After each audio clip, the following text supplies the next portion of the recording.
Well, my least favourite thing to do.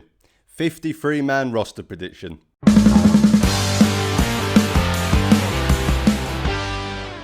Hey guys, welcome back to my channel, or if you are new here, then please do me a favour and hit that subscribe button.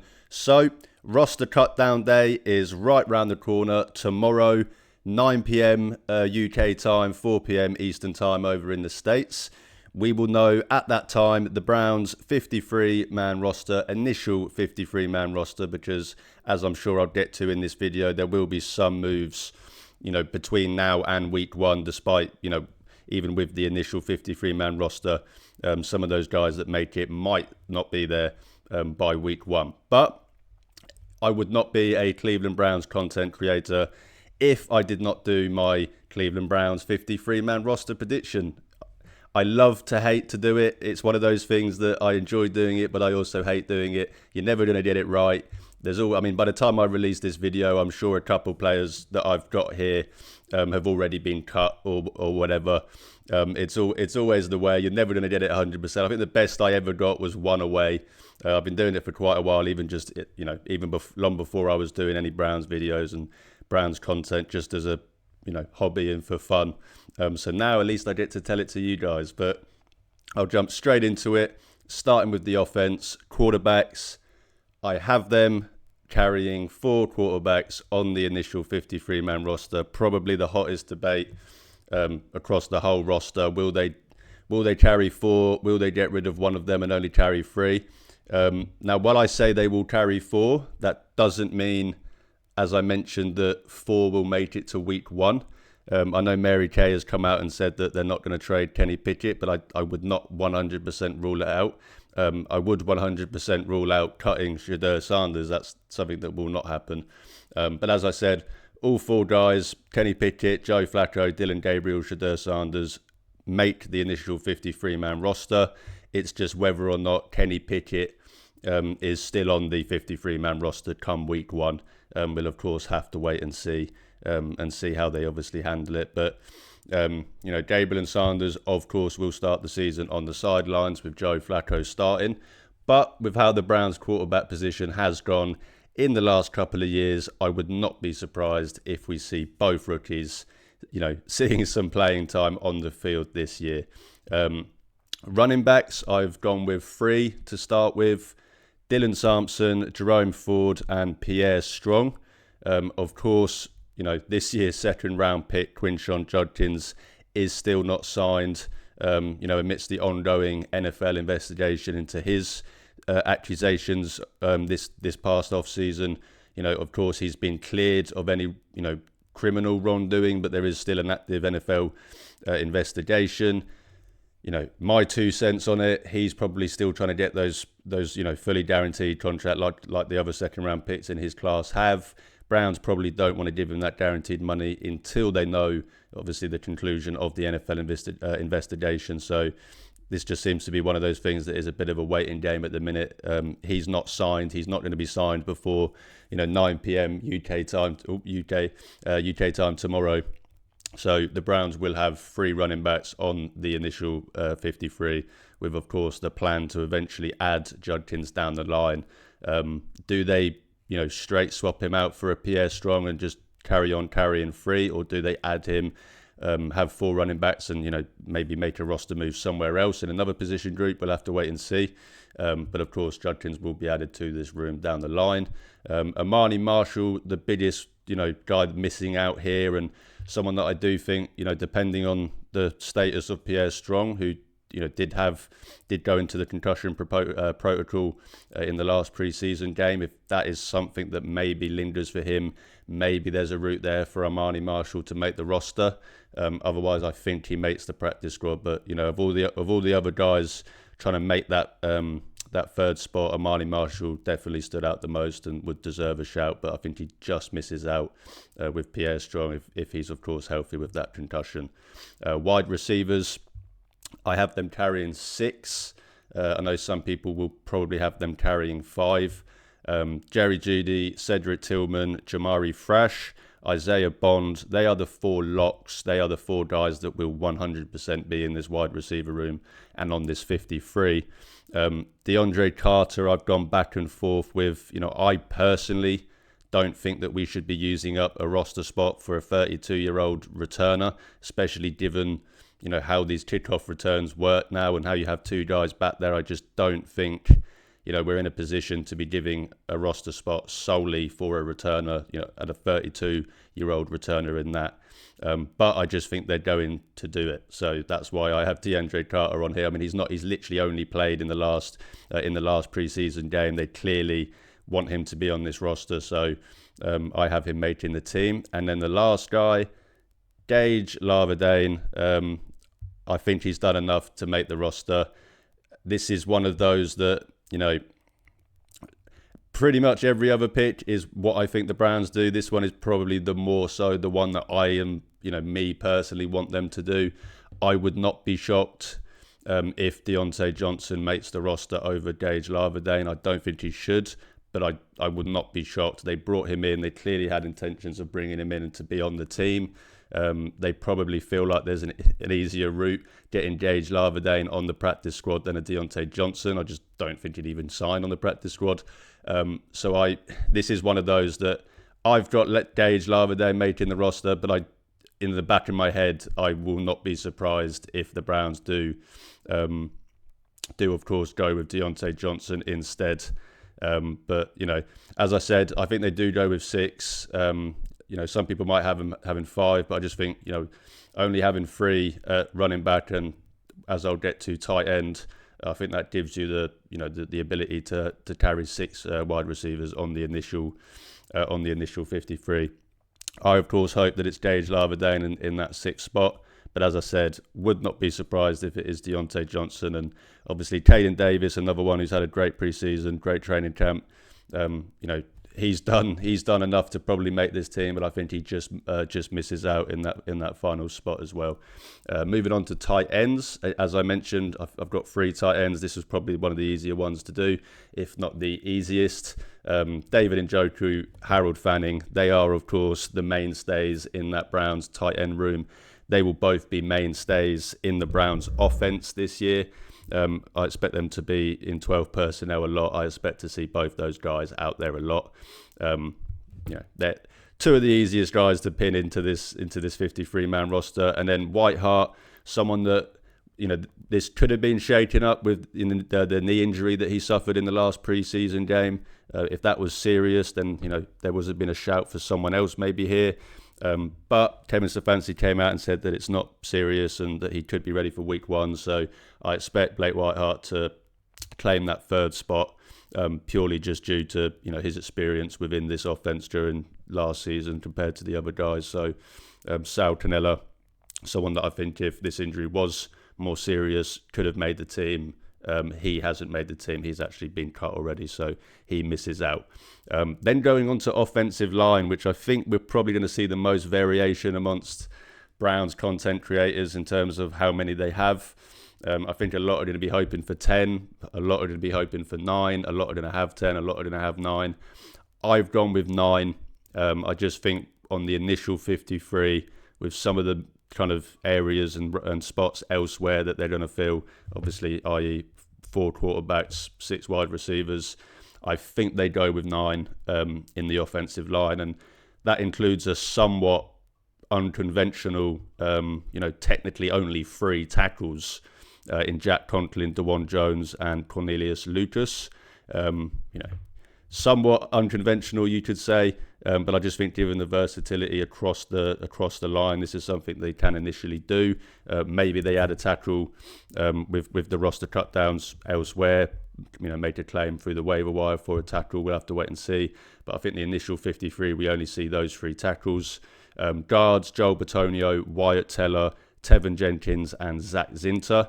I think Zach Zinter has just done enough at the end, just at the finish line, was able to just show enough to make this roster.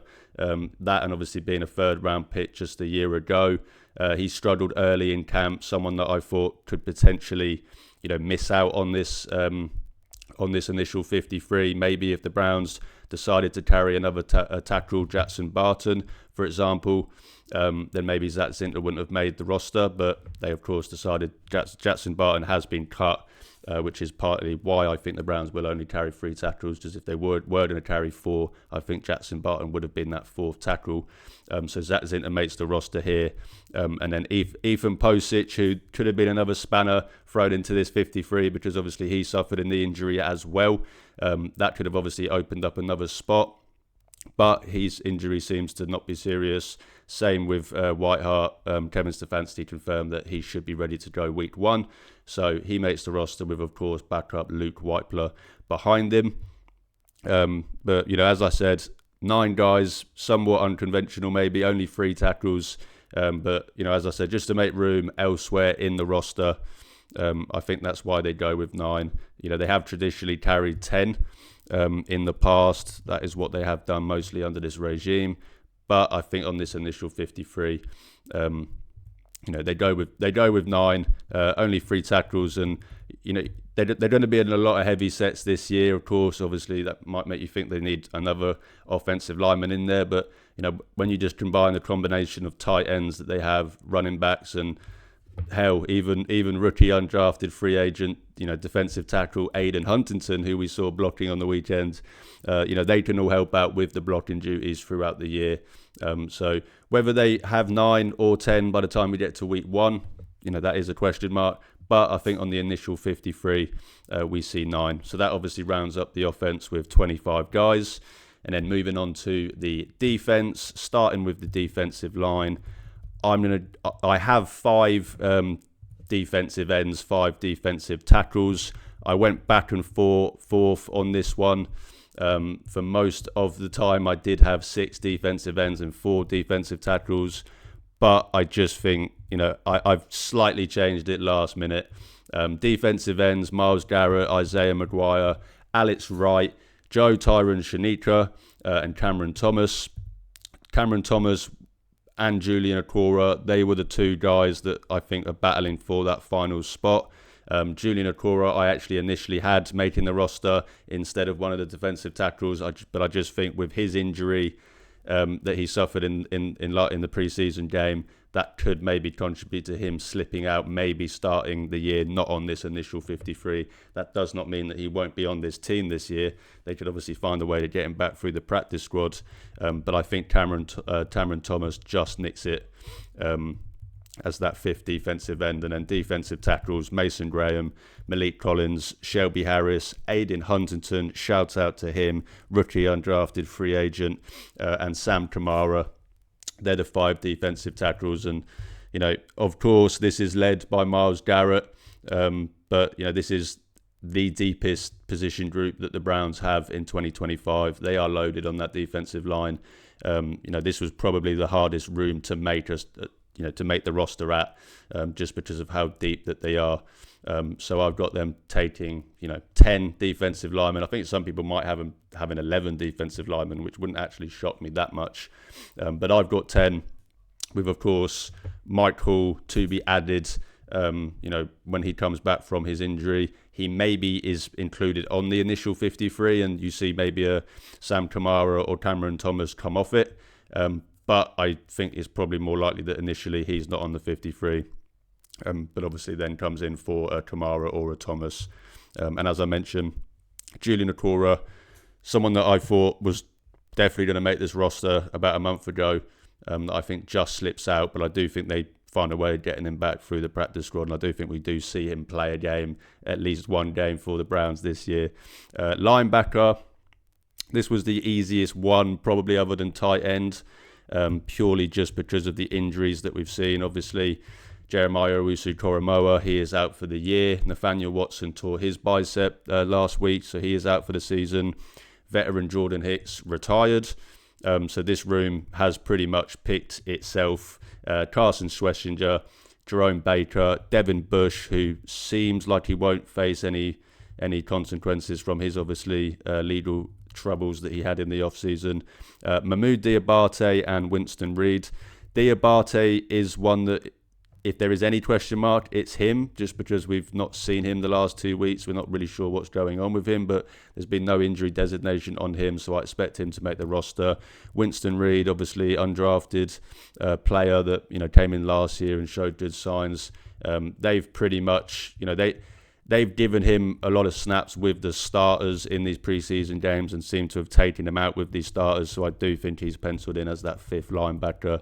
But obviously, rookie standout, Carson Schwessinger does highlight this room. That's not because the room's bad, why a rookie is the one that highlights it. That's just because of how good he's been and how good we expect him to be. He'll take on the majority of the responsibilities this year and the majority of the snaps in that linebacker room. And then Easton, I can't even pronounce his last name. Is it Mascarenhas Arnold? Someone that will just miss out for me. Someone that could make this roster, as I said. Maybe you could argue between him and a Winston Reed. He's been really impressive, Easton, throughout camp in the preseason. But I think Winston Reed just nips it. And obviously we'll hopefully see Easton on the practice squad. And, that doesn't mean that he won't get to play any games this year. Cornerbacks. Now, this is the one that probably by the time I release this video, this is probably going to be maybe one of these guys has already been cut. Maybe they've added someone already. We don't know. But this was probably the hardest one. Initially had 6, as they normally do. I do think it will be 6 by the time we get to week 1. But on the initial 53, I think they're going to carry 5. Just basically because they cut Tony Brown yesterday, I suppose. I initially had 6. I did have Tony Brown making this roster. He then was cut, so that's why I think they will just carry 5 on the initial 53. Denzel Ward, Greg Newsome, they are the only 2 guys that I could sit here right now and guarantee are going to be on the roster week 1 in that cornerback room. I do think there is that much movement that we could see. They are the only 2 guarantees. Cameron Mitchell, Miles Harden, and Dom Jones, who's had an impressive preseason. I think those 3 guys round off those spots. But as I said, this is a room that could see a lot of movement. Obviously, after Martin Emerson's season-ending injury, Greg Newsome moving out to the outside. We need a slot corner. None of those younger guys have really stepped up. I did think that Nick Needham could be the guy that wins that job and takes that role. He ended up being cut. Does he come back on the practice squad? We'll have to wait and see. Obviously, Tony Brown, as I mentioned, was cut as well. So I think the Browns initially carry 5. Mike Hilton was cut today by the Dolphins. Maybe we see them add him. That's someone that I could certainly see them taking a flyer on. He might be cooked, but, was one of the better slot corners in the league not that long ago, so maybe they take a flyer on him.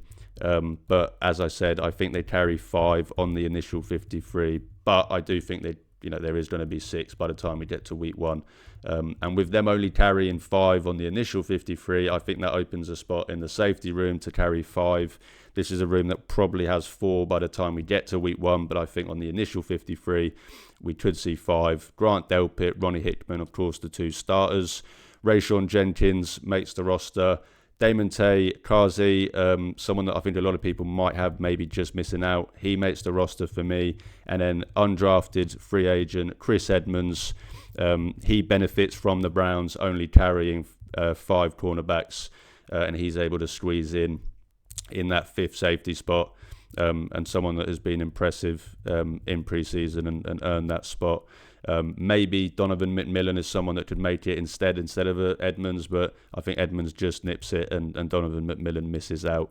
But that's defense, 25 guys, slightly different to how they've done it in previous years, but that's how I've got them doing it and how I think they will go. Special teams. Now, I know I said that the Gage Laverdane was the only one that was slightly more personal. This one, I think, is the only other one. I was lying. This is the only other one that is personal, and that's kicker. I think they're going to keep Dustin Hopkins. I do. But I don't want to put that out there into the universe. Dustin Hopkins, of course, after a terrible 2024 season, was the worst starting kicker in the league. Has only seemed to just continue his struggles throughout training camp, throughout preseason. Has not looked good at all. So I am going to put it out into the universe that the Browns do actually decide to cut ties with him. Andre Schmidt, who's been perfect in preseason, made all of his kits. He gets the chance on the initial 53. Does he make it to week 1? Maybe they bring another kicker in. We'll have to wait and see. But even though I do think it's going to be Dustin Hopkins, I'm going to just say I think Andre Schmidt, because I don't want to put that out there in the universe. Then, of course, punter Corey Bojorquez, probably the first name on this 53 other than Miles Garrett and Denzel Ward, which is best punter in the league and one of our best players. Can't wait to watch him play this year. And then long snapper Rex Sunahara, who obviously came in for Charlie Hewlett last year and has continued to impress. He rounds off that 53rd spot. So that is my 53-man roster prediction. As I said, there is of course going to be a couple of these that even by the time I release this video are probably already, been cut or not made the team. We'll have to wait and see. But with all the information from everything I've seen, my best judgment on what I think the Cleveland Browns are going to do and how basing that on how they've done it in previous years and all of that stuff. That was my best prediction of the Cleveland Browns 2025 53-man roster. As I mentioned, that is the initial 53-man roster. That does not mean that's going to be the week 1 roster. I'll probably do some more videos on that as we go up to week 1. But as I mentioned, 4 quarterbacks. Do we see that in week 1? Maybe not, but we do on the initial 5 cornerbacks on the initial 53. That probably goes up to 6 by the time we get to week 1. We'll of course have to wait and see. But as the initial 53-man roster prediction, that was my best go, guys. Let me know in the comments if you agree, disagree. Let me know what players you think that I should have had, shouldn't have had, all of that good stuff. We'll talk about it in the comments. We'll talk about it on social media leading up till tomorrow's final deadline for the cut down day when we see the Browns' initial 53-man roster. It's always a great time of the year and also a hard time of the year because we always have to see some of the guys that we like not make the team. This is where a lot of guys, either see their dreams happen or they see their dreams taken away from them. But that, no player's going to see this video. But if they ever do, if you don't make the initial 53, that doesn't mean that your journey is over. Still plenty of ways that you can find it onto a team. The journey never ends. But that will do it for me today, guys. Thank you so much for watching.